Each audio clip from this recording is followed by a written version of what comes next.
Hello, everybody. It's Darryl Kinsey Jr., host of Apex to Asphalt, welcoming you to this episode here, April 6, 2026. It was an oddly quiet week in motorsports this week, with very few on-track action as we headed into the Easter holiday. Even so, Monster Energy Supercross took to the jumps in St. Louis and a champion was crowned. Amsoil Snowcross crowned their champions in Duluth, Minnesota. And the NASCAR Cup Series was off, but trucks in the O'Reilly Auto Parts Series took to the rock in Rockingham. Here to help me talk about all of that, of course, my co-host Christopher Lehman. Howdy. We're going to pay some bills. Be right back after this.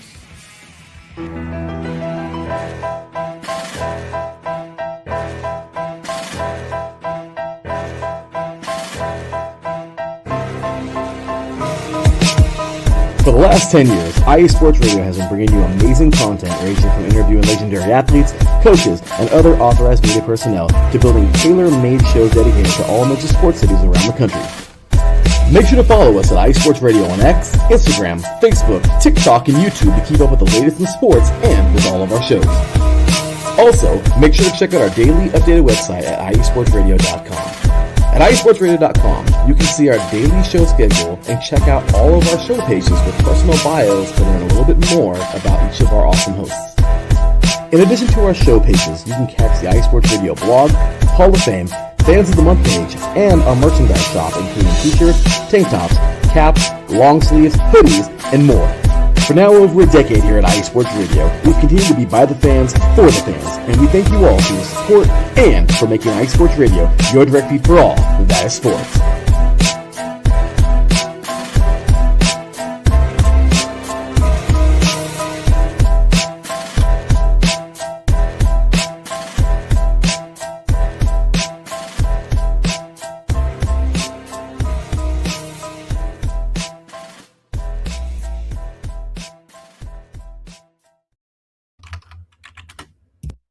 Welcome back here to Apex to Asphalt. Darryl and Chris are here with you this evening. I want to thank everyone for listening here or watching on Twitter and YouTube. If you're in either of those places, make sure to get your comments in. We will read them as the show goes on.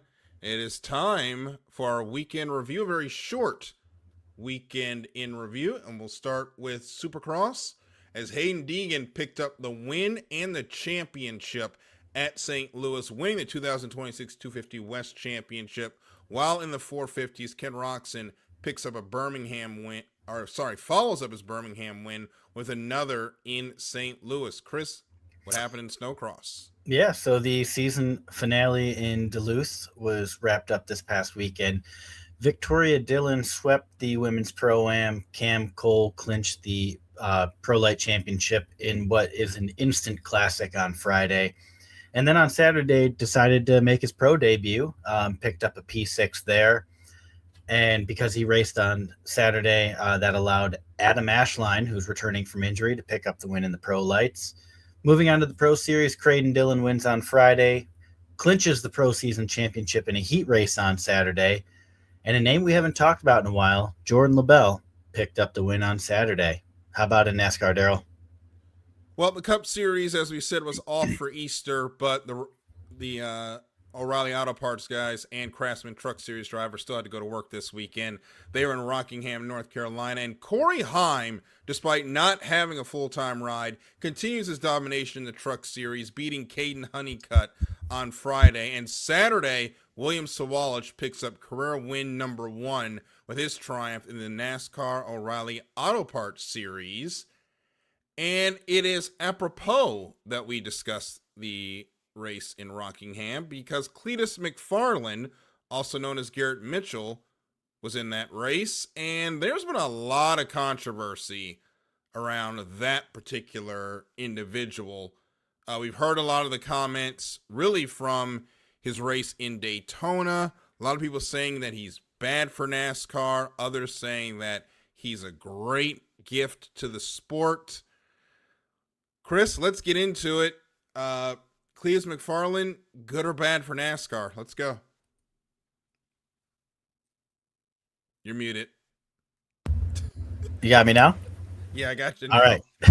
I would say in general, I'm apathetic to Cletus McFarland in NASCAR. I think it speaks to a bigger picture item that I'll kind of talk about, and is I think NASCAR fans are generally hungry for additional content, which is why podcasts like the Dale Jr. Download, Actions Detrimental with Denny Hamlin, and then shouting way back to the early 2020s, Glass Case of Emotion with Ryan Blaney. Those were wildly successful podcasts, and I think it's because NASCAR fans want more content from their favorite drivers.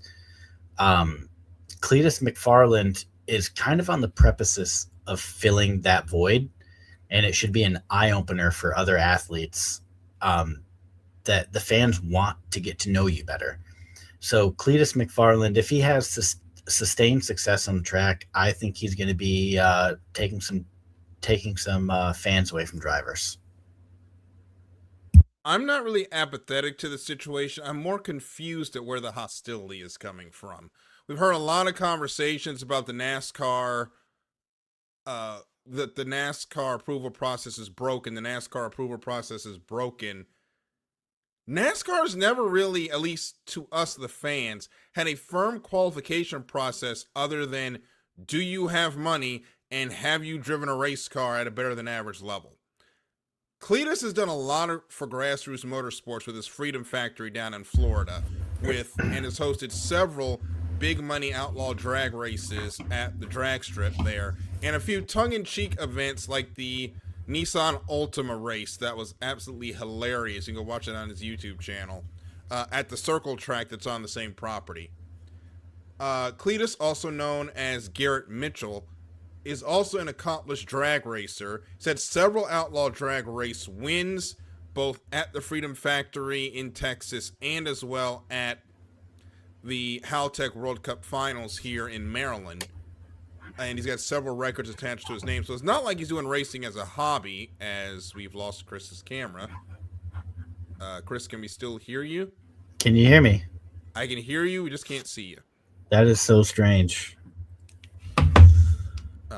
While he tries to, I got an error on my connection, yeah. Okay.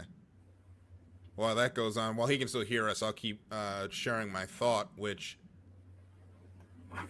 I don't think people understand that Cletus McFarland is just a character that Garrett Mitchell plays. He takes this racing thing seriously.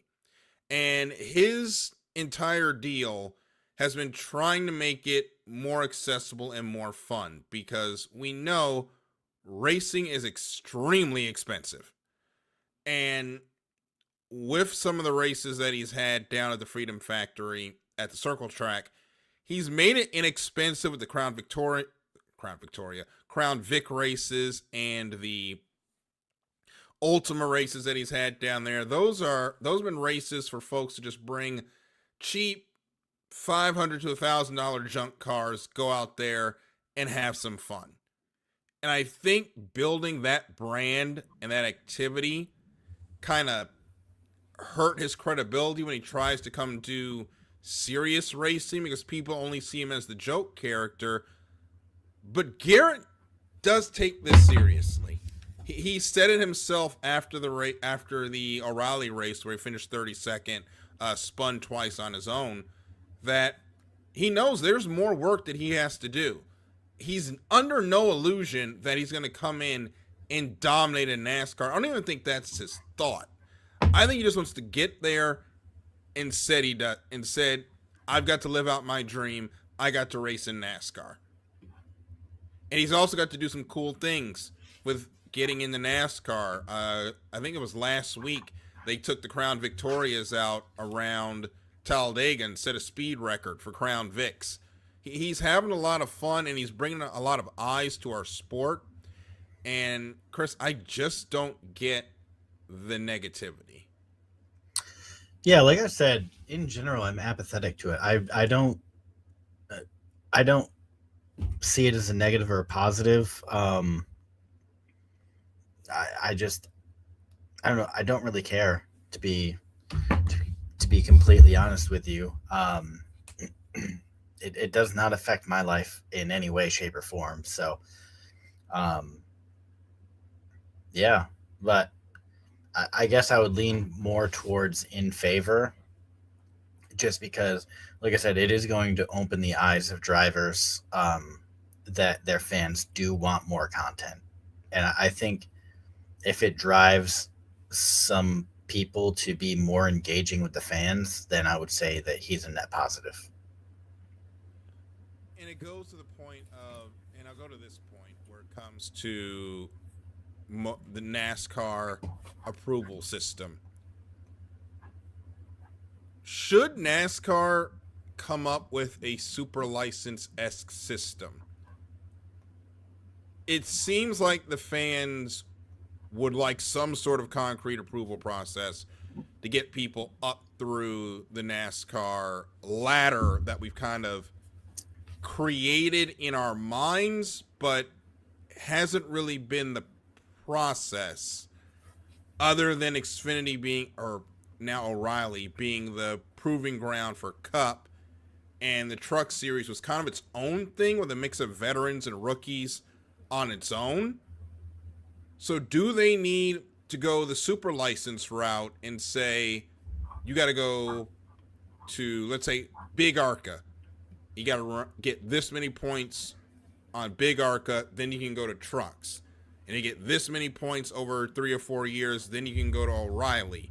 And if you get, let's say, 40 points like in Formula One, then you qualify for the Cup Series license.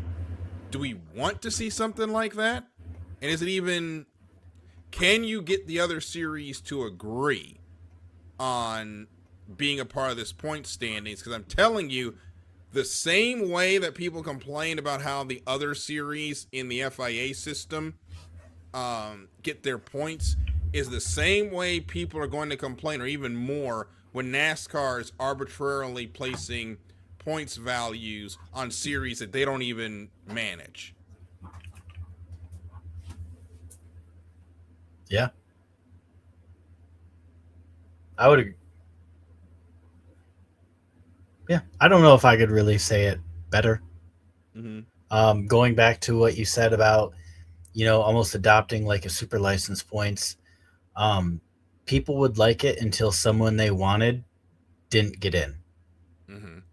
Which we talk about the bias in Formula One against American drivers. There would be a wild bias, I would assume, against European drivers, or basically not American drivers in NASCAR. Would there be? I don't know. How do you assign a points rating to IndyCar, or, running your local dirt track? I think a license system would be really messy for the most part. I just don't know how NASCAR would do it.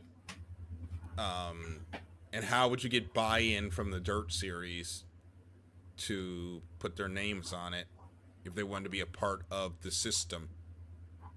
It's a lot of working pieces that you would have to operate. And I think what and this will be my last point on it, then we can move on. Everybody keeps saying, well, he's taking a spot from a more deserving, insert this guy they've watched at their local track that they swear would make it to Cup if they just had the funding. Who's a driver that's not getting a ride right now? Like, who is the driver? And you might want to point to Corey Heim. Corey signed to Toyota in 2311, and I don't think he wants to go over to RCR right now. Have you seen their Cup program? It ain't great. Who is this mythical driver that would get the seat if it wasn't for Cletus? Because I haven't seen him yet. I mean, Corey Day, Kyle Larson's boy, has a ride at Hendrick.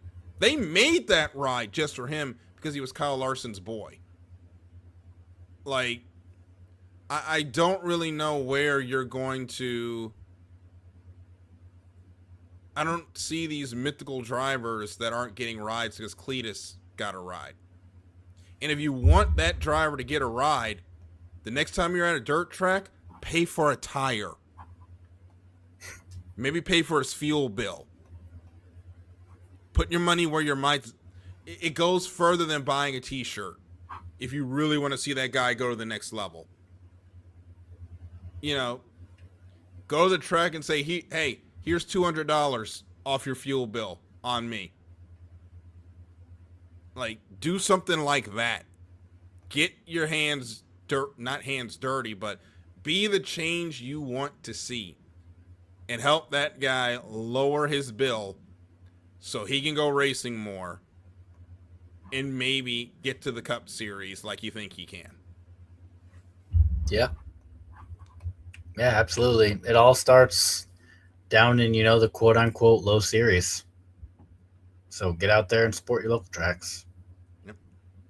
I need to try to get some of my local tracks after the wedding. Right now it's full speed ahead because we're about 2 months away. Yep. It'll be pretty busy for the next 2 months for you. Yeah, basically any type of actually going to racetracks, really anything's going to be curtailed right now because we got a lot of work to do to make sure this thing goes off. But it is what it is. It's for a good cause. And then your wedding will be over in a blink of an eye. And you'll be like, wow, months, if not years of stressing. And I didn't even get the damn dinner. I think my wife and I ate 6 hours after everybody else ate. Right, because everybody's going to want to visit with you and say hi and take pictures. You're barely going to have a chance to eat. Correct. We'll have to work it out. You are going to be the ultimate host. Yeah, we are the literal guests of honor. And just like Grandma at Thanksgiving, you're getting the last plate because you're making sure everybody else is taken care of. Well, we have a wedding planner for that, and she is on it. Renisha has just been on it this whole time. And look who's joined us. It's EchoBit, Anzia Racing's presiding officer. They have been crushing it with the Crux Cup broadcasts on Twitch recently. They just had their races at Stanton in Star Citizen over the weekend. I watched some of that on Saturday night before I passed out from working in the future marital home. So congratulations out there to everyone for Anzia Racing. I will be a part of the Crux Cup 24 that is coming up. Unfortunately, that doesn't show up here, dang it, StreamYard. But I do plan on showing up for at least part of the Crux Cup 24, the greatest endurance race in space racing, and I cannot wait for that to come up. We continue with our NASCAR discussion. The lack of cautions has been very interesting this year. We've only had 42, second fewest since the introduction of stage racing. We do know that from this year to now, winning you're in is done. It is all about points racing once again in NASCAR. So the question on the floor is, did the end of winning you're in turn down the urgency in NASCAR? Or at least in the Cup Series? I would say so. But at the same time, Tyler Reddick is also just in a world of his own right now. So, typically you'd see these wrecks. You get a lot of late cautions. But this year, Tyler Reddick is just so far out on his own that you're not seeing those wrecks for, fourth place trying to get by third to go track down the leader. Tyler Reddick's just out there. So these guys know it's a season-long game. I'm not going to damage my stuff to go try to track down a win. They're just saying, okay, I finished third. That's a great points day. So I think that's factoring in. But I would caveat this by saying that the cut line aggression will be an 11 out of 10 come August. In August, we're looking at Iowa, Richmond, Loudon, and Daytona. And pardon my French, but these races are going to be shit shows, especially with those cut lines. If we're talking, within 20 points, it's going to be a shit show. I also agree that we're back to a pre-playoff era of racing where the points matter a heck of a lot more than going for wins. And we told people this would happen. And this is what they wanted. And I swear, I said this at the start of the year. I don't want to hear the complaining this time when they go back to racing pre-winning you're in. And we've already heard some of the boo birds. And I'm just going to say this with the SpongeBob meme. And I need to get that picture and put it on here for when we do the NASCAR segment. Then why did you ask for it? Because we told you this was going to happen, where the WIC has been turned down because of the point system. And particularly in Cup, they're racing for the point standings, not so much the wins. Now, Tyler Reddick came out like a cannonball on fire and won 4 out of the first 6 races. And you can see what happens when you get a bunch of wins. It makes those bad days, which he's had a couple of since then, a heck of a lot worse, or a heck of a lot less.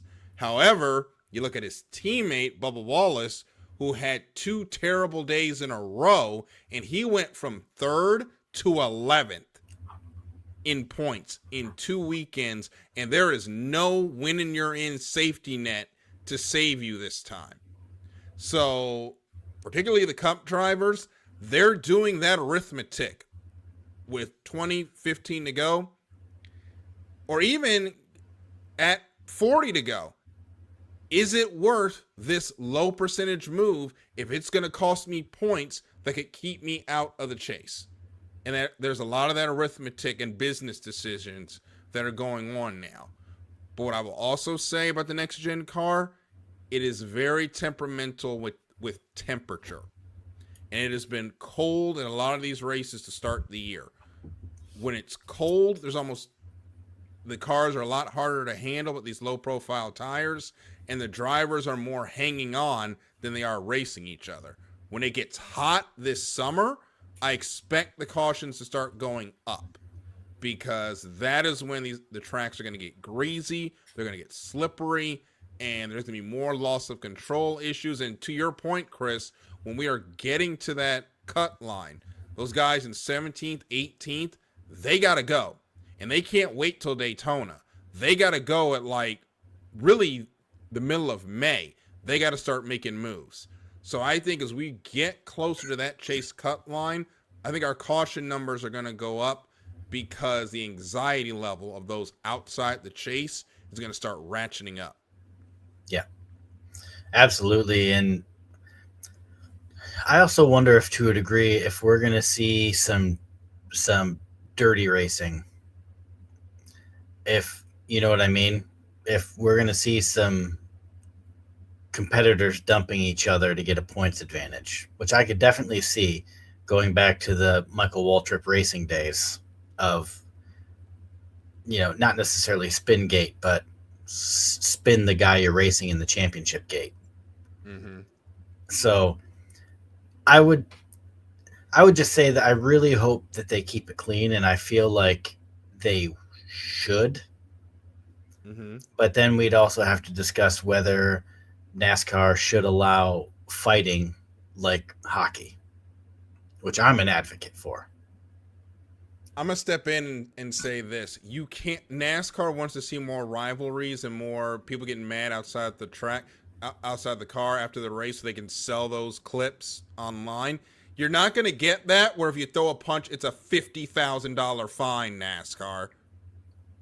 Personally, what I think it should be, and I know we're tangenting, but it's a good night too, because we really don't have a lot to talk about. Yeah. Hold on one second. I'm just going to rip a quick banner here.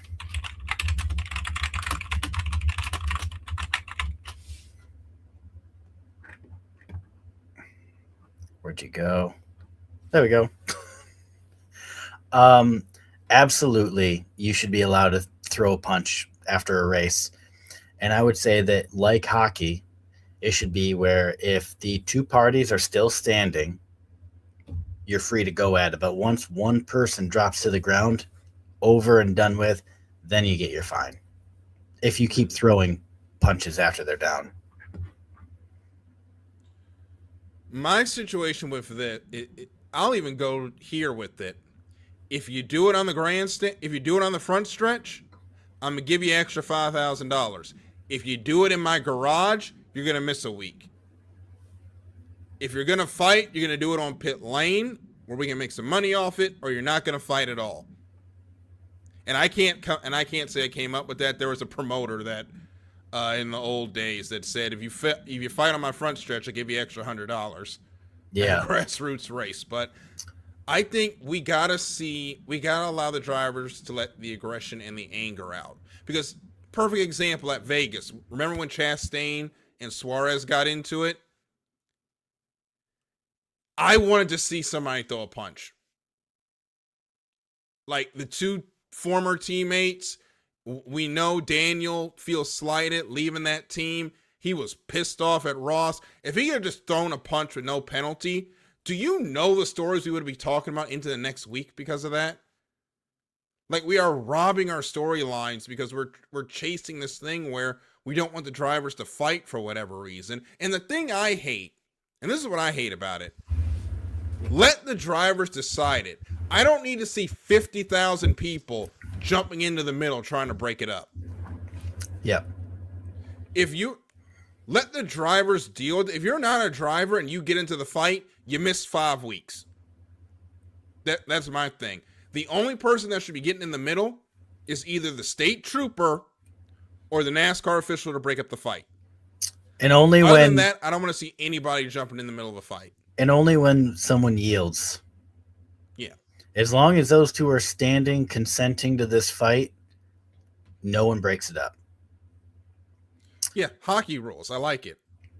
That's just what I think. I think as long as they are standing up face to face, game on. But as soon as someone drops down, whether it's just drops to a knee and basically surrenders, or they just topple to the ground, as long as you're standing, good. Once one person falls, it is over. I agree with that. And if you throw a punch or a kick or whatever, that's when repercussions kick in. Yeah. But if you're listening, make sure you get a comment and tell us what you think about that. Yep. Let us know what you think about should fighting be allowed in NASCAR. What are your rules for fighting in NASCAR? Let us know. We'll read them out as we see them as the show goes on. And I would say that just, especially with this points, with it being long-term points, and we are going to get some dirty racing as we get into the summer. This is what NASCAR wanted, was they wanted, rubbing is racing, deeper throughout the field is what I should say. So you need to give them a little freedom to, be able to pop someone in the jaw for doing something stupid. Like Ross Chastain is on everybody's list. Well, no, this year it's Carson. But yeah, Carson Hocevar wouldn't be doing half the dumb shit he's doing right now if someone just got out and gave him a little love tap. Yes. I think Carson would calm down a lot more if they could do what they used to, which was the veterans would take him behind the garage during practice, which, by the way, NASCAR gave us more practice, and handle it. Yeah. In their words, handle it. Yeah. But making the round on X today was how Kyle Busch used to basically chop your nose off and then get mad if you didn't lift. Yes. I forget who was posting a ton of old clips of that today, but yeah, Kyle Busch was a prime candidate for the dumpster treatment. Kyle Busch was the king of, I'm going to drive you like an absolute asshole, but the minute you do it to me, I'm right rearing you into the wall. Like, young Kyle Busch was a menace. So was young Kurt. I think Kyle was worse. Oh, definitely. Kyle was definitely worse. I mean, Kurt Busch had the big blow up with Jimmy Spencer, which was hilarious, and then Jimmy Spencer punched him in the face at Michigan, and that kind of killed that. But yeah, Kyle Busch, there was a laundry list of people he had beef with. Yeah, and this is what I'm going back to. Is it really, most people benefit from taking one on the jaw at some point in their life. Yes. It's a real humbler. And I think NASCAR should invite not encourage, but not discourage. A little bit of attitude adjustment in a physical way. You got to let the drivers get back to handling it themselves to a certain extent. Like, Yeah. clearly we don't want to see any WWE hardcore matches break out, but sometimes you just got to handle it. Yeah.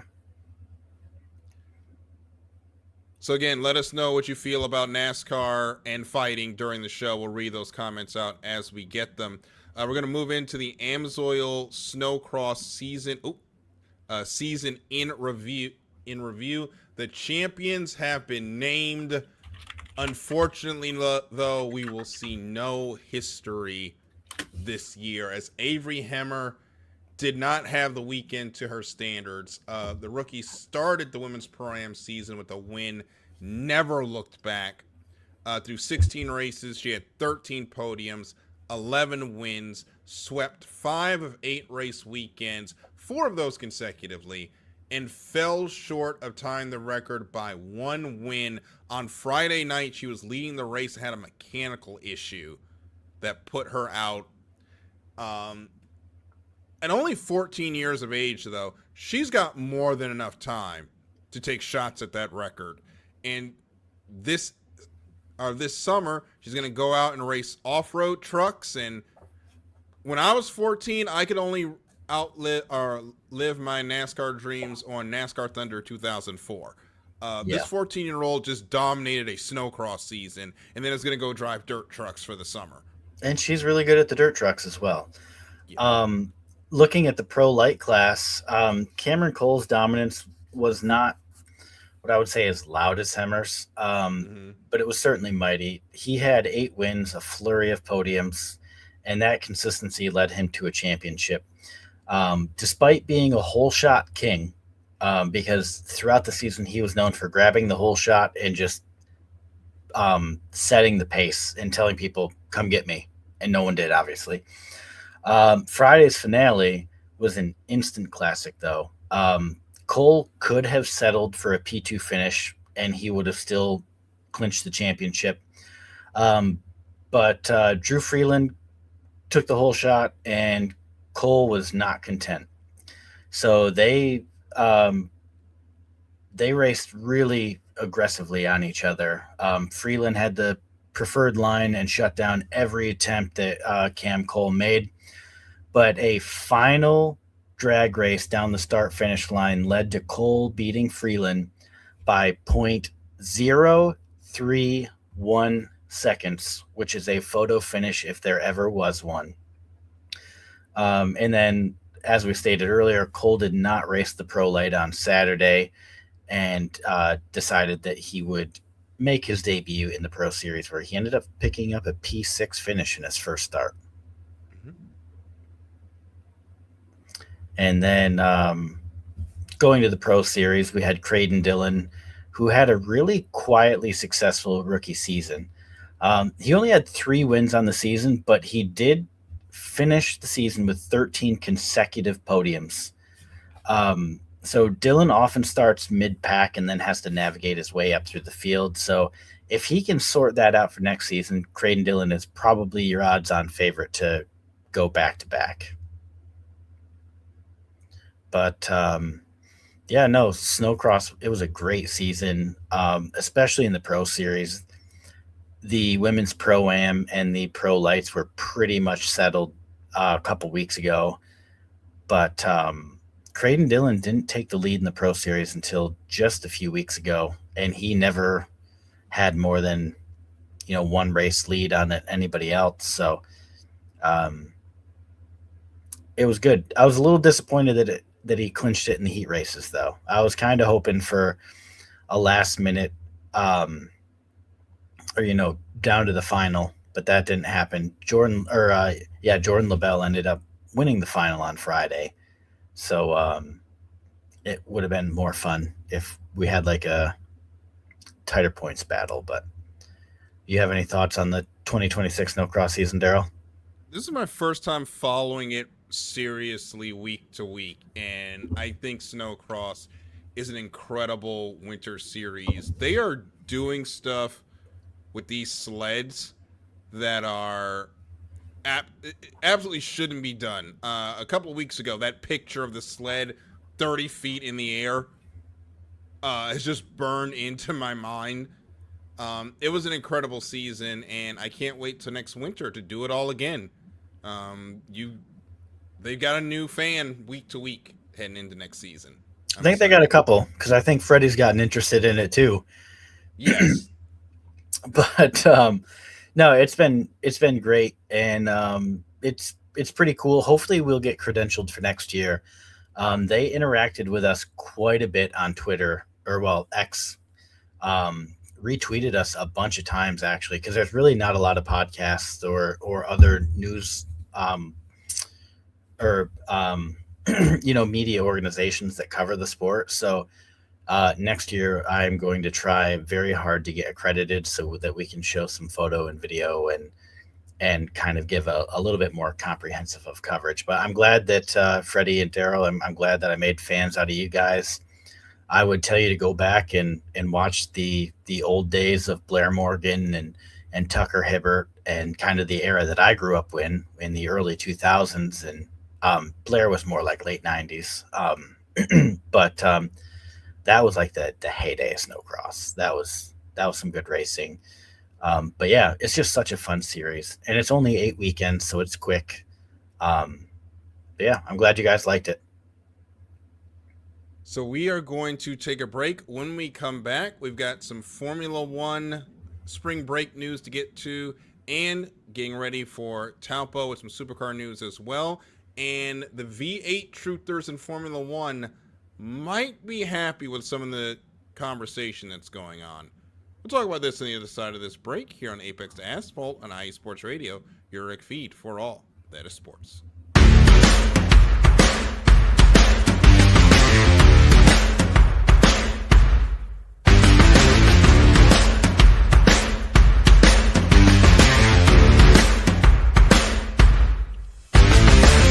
IE Sports Radio fans, this show is brought to you by Planet Jerky Premium Brisket Beef Jerky. Planet Jerky is the official jerky of the 2022 California League champion Lake Elsinore Storm, single-A affiliate of the San Diego Padres. This all-brisket jerky has gluten-free options, contains no MSG, no sodium nitrate, is low in sugar, and high in protein. Go to their website at planetjerky.net and follow them on Instagram at Planet Jerky. Planet Jerky, the jerky that's on a whole other planet.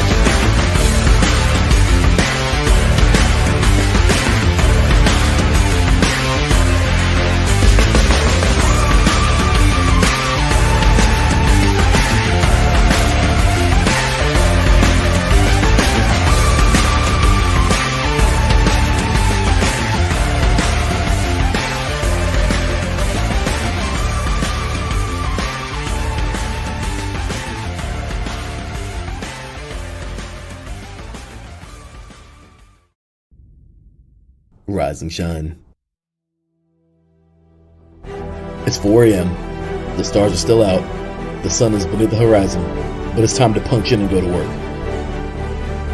The comfort of your warm-ups turns into the grinding out of your reps as the clinking and the clanking of the plates create a symphony of euphoria. There's no other feeling like it. Earn it, burn it, and take what's yours. IE Sports Radio has proudly partnered with Vital Apparel, a brand that not only fits great, but also promotes and donates to mental health research. Use our code IESR to get 15% off their comfortable and inspiring gym wear and help them on their amazing journey to support mental health. Go hard, take part in your iron therapy, and be strong. Because when your mental health is as strong as you are, there's no telling how far you'll go.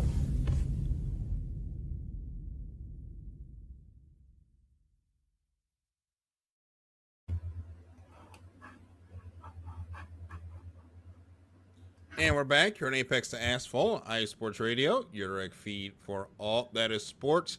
It's time to get into the F1 spring break conversation as we are now in week 1 of the break. And that comes with the additional, the Additional Development and Upgrade Opportunity, or ADUO, stats that are being developed. It's looking at this point that Ferrari, Honda, and Audi will get the maximum additional development and upgrade opportunities for their engines, while surprisingly Red Bull with the Ford power plants may get minimum or none at all, which I'm surprised about given that the Ford powertrain is in its first year, but it seems like that Red Bull engine factory, they brought it all in-house, kind of a blessing and a curse right now. Yeah, sorry, I was muted there. Definitely a blessing and a curse, and I was rather surprised to find out that the Red Bull is consensus on the grid, the second best engine, besides the Mercedes, obviously. And it is speculated that the team is quite confident that they will get the ADUO, but basically everybody else is like, no, you're not going to. And a couple numbers that I've seen in trying to do a little bit more research on this is that the Red Bull powertrain Ford is about 0.2 seconds per lap faster than Ferrari, which would be the next best engine on the grid. And we're going to get into it basically in our next bullet point, but their chassis and aero is about 0.9 of a second slower per lap than Ferrari and virtually everybody else. So yeah, the engine's not the issue, which especially for a first year manufacturer is a big surprise. And it's actually got a lot of Ferrari fans really upset with what's happening at Maranello, that they are producing at best the third best power unit on the grid. And, Ford is spanking Ferrari yet again. They've done it in Le Mans. Yeah, but I don't know if the Ferrari power unit is that far off, despite being third. We know that car can get off the starting line better than anybody else right now. But that's all it can do. Well, that's because the Mercedes is a demon right now. Well, if that Mercedes was not as overpowered as it was, I think we'd have a different conversation on our hands. Well, Ferrari's issue is that they opted to go with a smaller turbo, so they have less lag to get wind up. Mm-hmm. So what's going to end up happening is everybody else went with a larger turbo, which is great for high speed, but it's terrible for acceleration. And so that's why Ferrari's so great off the jump. That's why they're so good through, tight technical sections, is because they have virtually no lag between when the driver hits the throttle and when they've got power. And that's where the difference with Red Bull and Mercedes is it takes their turbo, fractions of a second longer, but that's a huge disadvantage. And Ferrari is, I believe that they will switch to a larger turbo if they get the ADUO, because they are really losing out on pace. So the experiment was fun to do, but it kind of has been a failure. And I think that's the only thing they would do is rehomologate the turbo and probably call it good. And I think they're right there competing with Mercedes. I wouldn't say it's a failure. I think they have enough with that turbo where, yeah, if they go a little bit bigger, I don't think they're going to go much bigger with the turbo, but I think a little bit larger, they will get that top speed advantage. But they're going to be able to maybe play around the compression trick a little bit, see if they can figure out what Mercedes figured out, since apparently that's around to stay for now. I think we're going to get into it again in like 2 bullet points. But on Thursday, the FIA has a meeting, which we'll talk to about in a minute. But I don't know how much they would get into a compression ratio trick, or how much they would really develop the engine without having a clearer picture on what a solution is going to be. Mm-hmm. So it's a tough call, but I would say that the fastest thing they could do, and it would be a cheap fix and it would be almost instant, is just slapping a little bit bigger of a turbo on. And you're going to make up a lot of time. it'll be interesting to see how they develop and when those points get distributed. But I think if Ferrari does get the maximum amount, they're going to close that gap with Mercedes real soon. And they've already got a massive upgrade package in development for Miami as well. So a lot to watch from Maranello as we get into the one race we're going to have in May, and then we're going to be off for 3 more weeks. You completely ignored my Ford versus Ferrari reference, by the way. I caught it, but you just didn't want to touch it. Yeah. We are getting Ford versus Ferrari again in WEC in a couple of years too. So we'll get to see that whole argument again. But yeah, right now, and Ford just went to Nürburgring. And just set like 3 records with the new Ford GT. Yep. So Ford's been busy. There's one thing I will say about Ford as the company. They do not shy away that racing is in their heritage. No, they do not. And they will do whatever they please to further that heritage, including going to Formula One and potentially beating Ferrari at their own game, and then going back to the WEC to beat Ferrari at their own game again.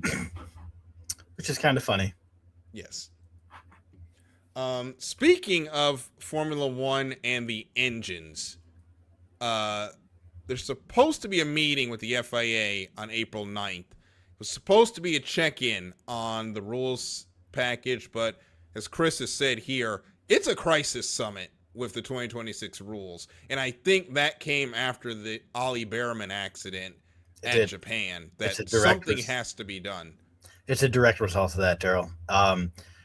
The FIA and Formula One were willing to overlook some short-term disappointment with the new regulations, but it is becoming very clear that the Suzuka thing is something that has turned this into an unavoidable conversation that they need to have. And I would caveat that by saying that the last part of that ticker might be the most important, and that is drivers are not invited. They are locked out of this meeting, which is further driving a wedge between them and the sanctioning body. I wonder how close we're getting to a driver walkout of some sort, because I just don't see it continuing where the drivers keep saying things and then they're either ignored, or when it's finally brought up, they get shut out of the room and they're basically just told to deal with it. And I wonder, especially if we get to, let's say, a Monaco, and that super clipping problem happens again, and we get a massive accident in the tunnel, we could see drivers walk off the grid and say, we're not driving until changes are made. I don't think it's beyond the realm of possibility. You're not going to get that many replacement drivers with super licenses before the next race. I can tell you that. Even with the reserve drivers, you've only got one. And I don't think anybody's going to show up for that. And I would say that they do have a fix in their back pocket. It just will not be a popular one. And that is to, they have the ability to tweak ratios of harvesting and deploying. And the reason we know they have the ability to just tweak ratios, all it is a programming thing, is because they did it for Suzuka qualifying.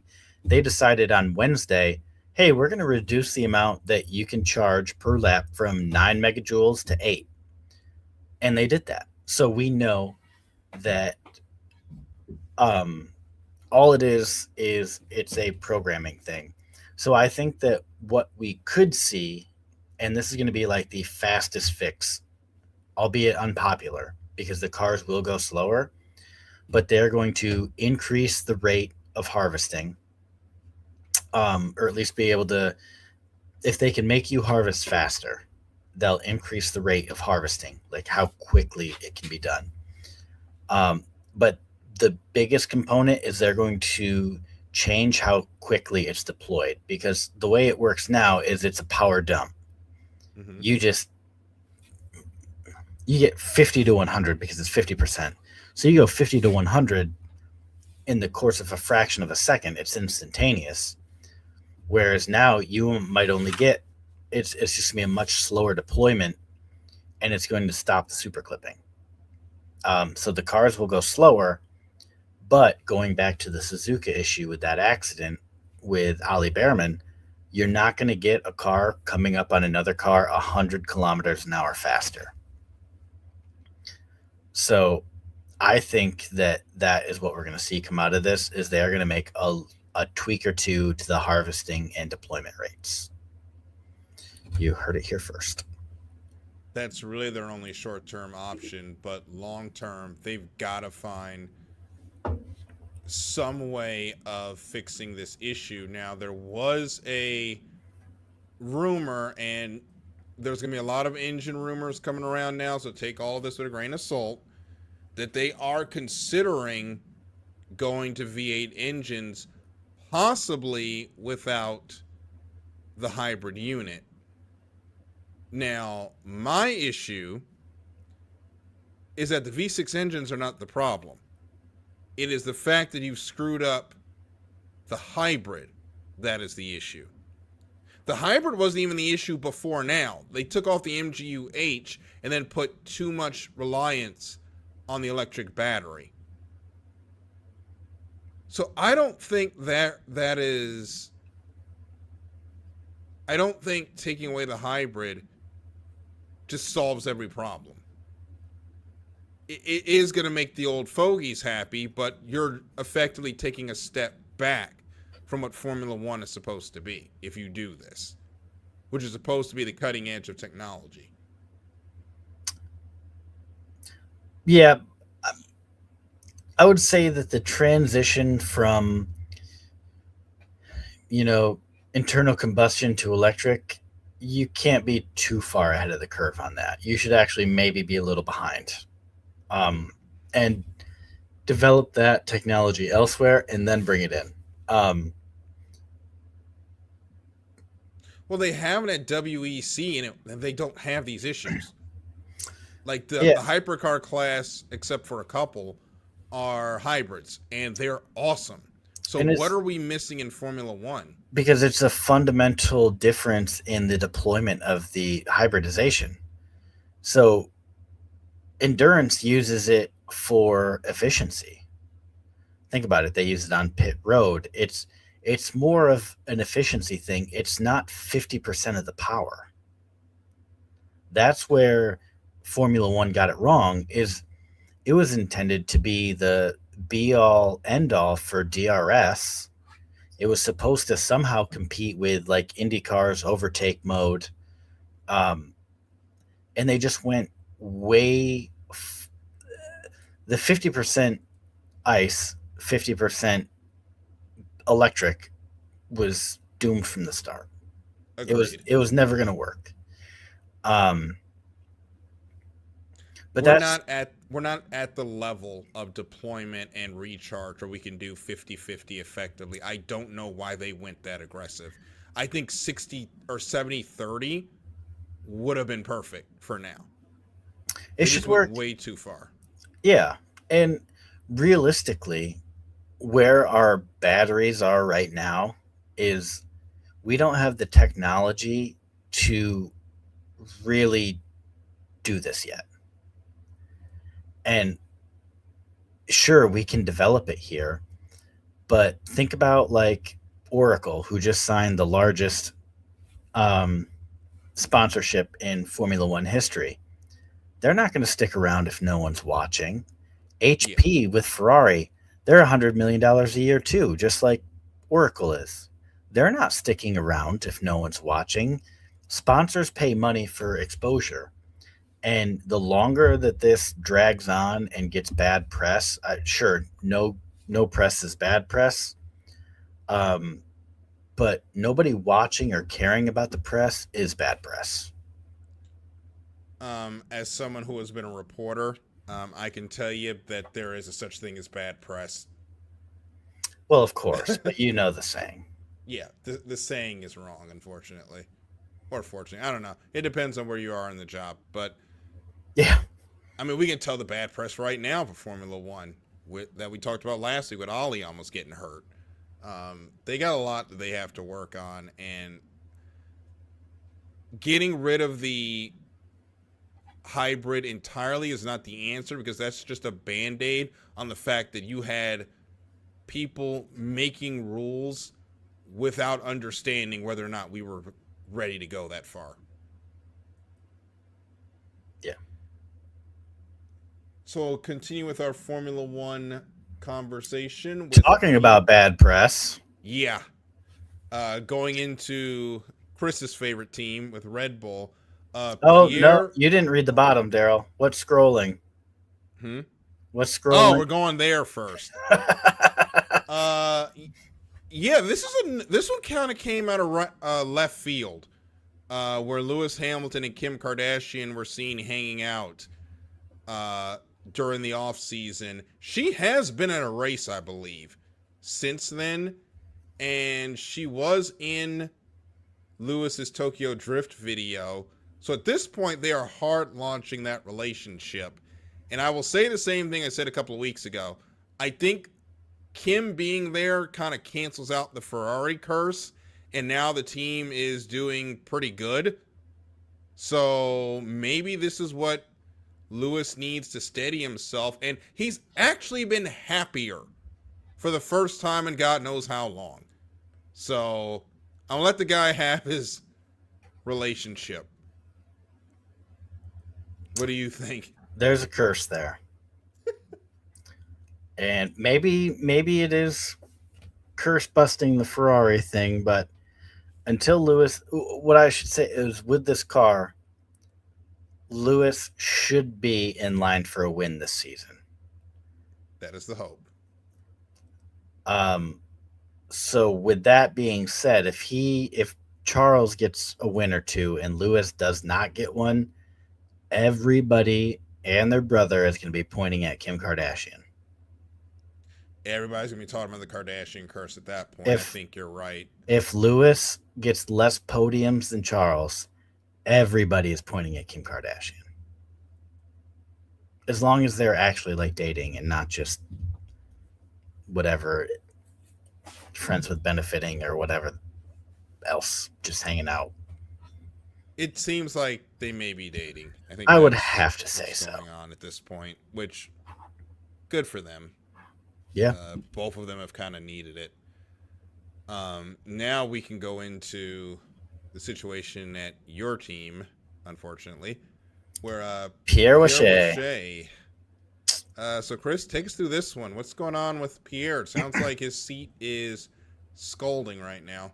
It is. Like I texted you today, I would not be surprised to see Pierre Wache fired in the month of April before we get back to racing. And it goes back to like what I was texting you about today, because remember I texted you and I said, "Oh, Red Bull might not get the ADUO," and you were like, "Buddy, are you drinking at work or something? You know, what's going on there?" And I was like, No. The Red Bull power unit is actually 0.2 per lap faster than Ferrari, which I kind of had already alluded to. But so taking that into account, they're like, 0.7, 0.8 a lap slower than Ferrari. All of that is chassis and aero. And Pierre Wache, as the director of whatever, his fancy title is, but basically that's his car. That's not good. And Pierre did, to back it up, Pierre started as like a tire, like mechanical grip engineer, and kind of worked his way up through. And he had a big hand in developing the 22 through 25 car. However, when we think of like Rocky, the RB19, that was Adrian Newey's base design with some modifications made by Wache. And this is the first car where he does not have Newey's base design. Mm-hmm. And he had to do it all himself, and he missed big time. Just absolute miss. So that being said, they have a car that they have already acknowledged that they cannot make weight in 2026. There's going to be a new spec a completely redesigned car for 27. That being said, you're either basically right now committing to Pierre Wache developing the RB23 and that being his baby, or you basically got to cut your losses now and find out who's going to develop it. So if Pierre Wache isn't fired by April 30th, I would say that Red Bull's probably in for another year of pain, but they have to be concerned about, and nope, I'm not even going to mention Max at all. I made a promise to myself and everybody that we wouldn't even discuss the R word, and so we're not even going to go there. They have a very important decision to make about their performance in 2027, and it all hinges on whether Pierre Wache is designing that car or not. End rant. He's going to have some work to do. We know that they want Max back at the top. At this point, I think they're trying to save Max being in the Formula One team at this point, which is between the regulation and the lack of performance. This could be the last year we see. No. We can't. No, we are not talking about the R word. What everybody on the internet is, we are not going for that low-hanging clickbait. Well, what I will say is Max himself needs to make a decision on what he wants to do, because we don't want to hear about it every week, dude. Just make a decision. And that's the media's fault. There's no reason for them to be cranking out new articles today about him moving on, because he was not doing press in the past week.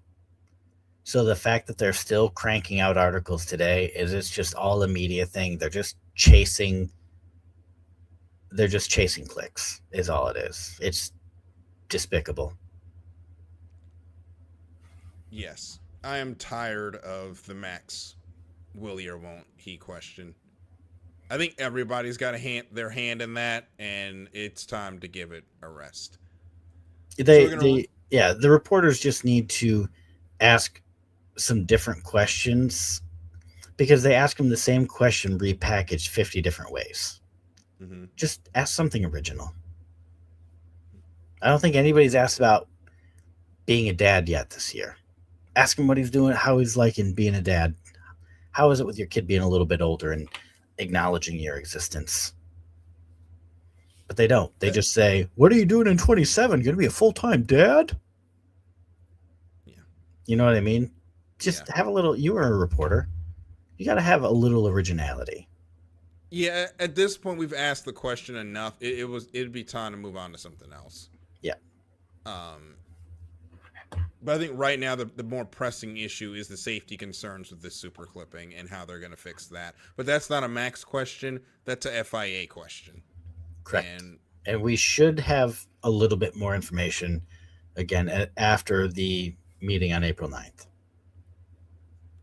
So one more topic before we get into our racers of the week. Supercars is heading to Taupo finally for the ITM New Zealand Taupo Super 440. That gets started. And the Christchurch 440 doubleheader, New Zealand doubleheader. Yep, so they'll be spending a lot of time in New Zealand the next couple of weeks, but their CEO will not be there, as James Warburton stepped down with immediate effect on April 2nd. The decision officially was framed as a mutual agreement, but behind the scenes, there wasn't much of agreement on anything, leading to Warburton stepping down. He was brought in to lead Supercars through this next media deal, as he was a media-first type of guy, but clearly that relationship did not work out. So, Chris, what is going on with Supercars right now? They're without a leader heading into New Zealand. Yeah, so they do have an interim CEO, which is Barclay Nettlefold, which he's the current chairman of RACE, which is the Race Australia, like something Enterprise, I think is what it is. I forget. Race Australia. I don't know. Something Enterprises. Race is an acronym. And so James Warburton, this was his second stint. He had only been here for 9 months, and he was brought in to lead the, as the notes had stated, he was here to lead in the next media rights deal. But he was getting so much resistance from the committee that runs supercars, which, I guess we would kind of consolidate down to a, an old guard type of situation. And for some reason, when I lost connection on my camera earlier, it just like super zoomed in. Like, it's kind of frustrating. But so I don't know if we're going to get a new CEO. Again, this only happened last Wednesday, and it was announced Wednesday with immediate effect on Wednesday. So Barclay Nettlefold is the interim CEO, and I don't see him handling the media negotiation, the media rights. So I do think that they're going to bring in somebody. And I do just have a couple candidates who, I would say are the front runners right now. So you have Charlotte Valente. She is the chief marketing officer. She used to be with Seven West Media, which is an Australian media company, and she worked pretty closely with Warburton, and she would be really good as far as the media side of things go, but she does not really have experience in what you would call like an operational side.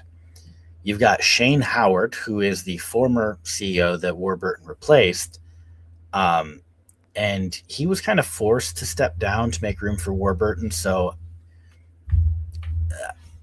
that's always questionable, bringing back the guy that you kind of forced into retirement. But he would be considered, the safe bet, basically.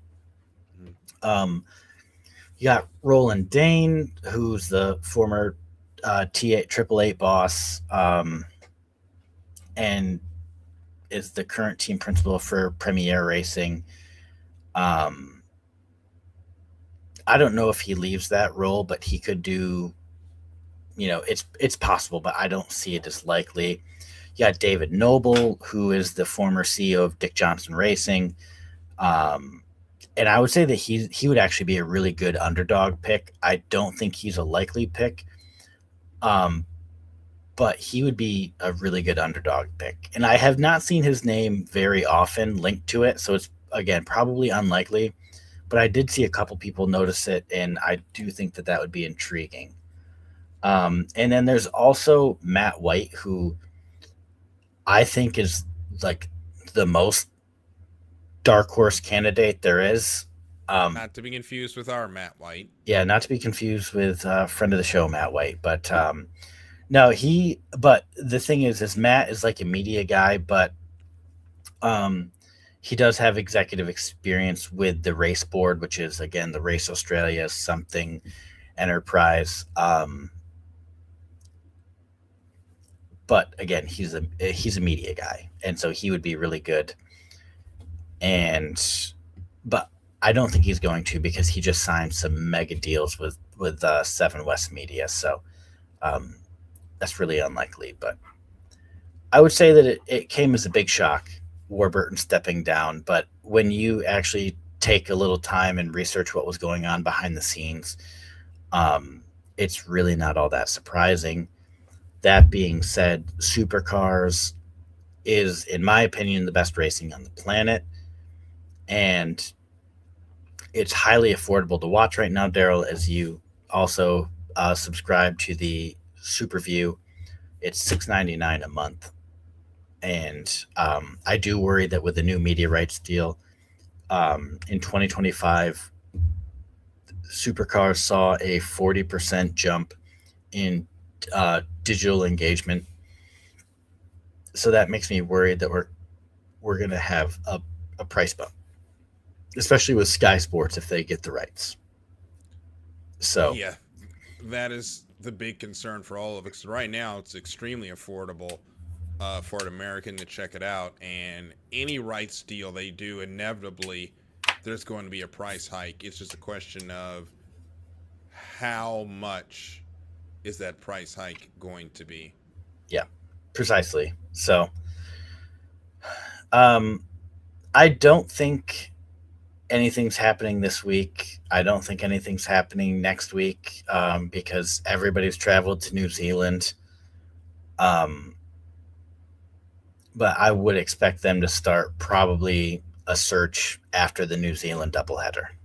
Mm-hmm. So we will kind of keep everybody in the know on that as it develops. But in the meantime, we're only a couple days away from racing for the first time in a month in supercars. So very excited to see what happens. And I've actually seen a lot of rumblings that people are, kind of like a hot take for the weekend is that Kai Allen gets a win. So that would be exciting. We obviously like Kai Allen here on the show. So, but obviously I want to see Brock Feeney just sweep it all. Yeah. And I think Brock's going to be driving angry. Without a doubt. After how how Melbourne went was not to their likings. We're also going to get to see the further development of Toyota. Yes. They've had a couple of weeks to sit down and parse the data. They may not have had a lot of time to tweak the cars because they've been on ships heading to New Zealand, but it's going to be a lot of new and a lot of excitement and a lot of ruined sleep schedules going into this year. But mine is going complaining. Right into the trash. So we cannot wait. If you got SuperView, if you don't have SuperView, now is the time. If you have SuperView, you know the drill. You turn it on after dinner on Thursday, and you basically don't turn it off until Sunday because you get to see a lot of great categories of racing. The GR86s will be in action this weekend. Is their version of Trans Am going to be in action this week? They're this weekend. Okay, so we will have the Central Muscle Cars this weekend. Yeah. And I don't know. Yeah, we are going to have TA2. The Porsche Cup should be running. I don't see Porsche Cup this week, but they will have the TA2s and they will have the classic muscle cars back again. Okay. Yeah, SuperView is on YouTube. Yes. $6.99 a month. The best $16.99 you'll spend. And with that, it's time to celebrate the racers that went above and beyond this week. It is time for our Racers of the Weekend. Chris, who you got? My pick this week is going to be Creighton Dillon. On Saturday, the championship was on the line, and despite having a small points lead that could have been wiped out with a bad day, he did what he needed to do to clinch the 2026 Snowcross championship in the Pro Series. So that being said, he's my guy. Darryl, who do you got this week? Well, I'll pick the low-hanging fruit for my first one with Hayden Deegan. The kid has been lights out all season long, if I can still call him a kid at this point. His championship was earned, not given, so congratulations to him for his domination in the West. But also, I have to give a nod as well to Destiny Spurlock, the first black woman to race in ARCA. Last year, she made her Pro Stock Motorcycle debut in the NHRA. They've had 2 races in ARCA East, and currently Destiny in her first season tied for 5th in the points. So congratulations to her and good luck on the rest of the season. We didn't even talk Supercross. Just goes to show like how much other stuff. It's crazy how the series that we talked about the most this week was the one that didn't race. Formula One has a lot of gossip right now, and it's a lot of serious gossip because of the state of the sport. So we had to touch it, and we love our supercars. Yeah, we cannot wait for this weekend. And the drama is only going to get more ratcheted up the longer we go without racing. Yes, like the drama is just going to get worse and worse and worse. Starting with whatever comes out of this conversation on Thursday, I think is what that's going to be. No. Yes. Thursday's the 9th. Yeah, Thursday. Okay, I was right. Yeah, whatever comes out of this conversation on Thursday is going to be, and we'll see very with heated. it only being the FIA. Who knows if we'll really even get any leaks or anything out of it? We'll see. It depends on how bad things are. If it's normal, I don't think we're going to hear a lot of people talking. But if it's going bad, I expect a lot of under the table texting to reporters as the meeting's going on. We'll see. I guess if worst case scenario, I can always buy a share of Formula One stock, and then be a stockholder and request information. So let's get into the weekend in motorsports before we say goodnight. Friday, April 10th, 7:30 p.m., the NASCAR Craftsman Truck Series Tennessee Army National Guard 250 is on FS1 as NASCAR heads to Bristol.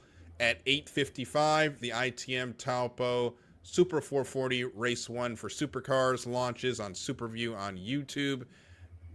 That action will continue into Saturday morning for us at 12:05 a.m. with the ITM Taupo Super 440 Race number 2. So just keep that YouTube channel on all night. That's what I'll be doing. Check that out. Monster Energy Supercross will be at Nashville. That's at 3 p.m. on Peacock. At 7:30 that night, the NASCAR O'Reilly Auto Parts Series Suburban Propane 300 will be on the CW. And your nightcap, the wrap-up of the Taupo Super 440 weekend with Race 3. Again, that'll be Superview on YouTube. Sunday, April 12th, the NHRA Mission Foods Drag Racing Series is back in action with the Lucas Oil Winter Nationals, and they'll actually get to race this one as the weather looks like it will be calm and cool in Pomona. And at 3 p.m., the racing weekend wraps up with the Food City 500 for the NASCAR Cup Series, which you can watch on FS1. Chris, take us home. Well, Darryl, you forgot about one of my favorite sporting events in the calendar for the year. Mm-hmm. On April 9th through 12th, it is the Masters Week. So I'm going to drop my voice down real low, like I'm commentating in Augusta. Mm-hmm. And I'm just going to say that have a great weekend. Take care of yourselves. Brush your teeth before bed. Rory, don't choke. It has been Apex to Asphalt. We'll see you next week. Good night, everybody.